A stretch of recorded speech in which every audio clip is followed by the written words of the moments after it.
In this video, we will cover accounts in S.M.A.R.T Online. On this page, you will need to enable the function by selecting Configure.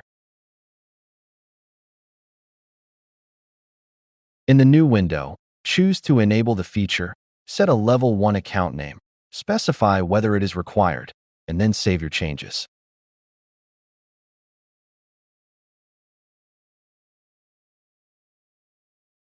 In this window, you can create new accounts. You can set the account status, account code, account name, start date, and end date. Once complete, click Create. Each account will have a checkbox on the left side. When selected, you will have the option at the bottom right to download or delete the selected accounts or all accounts.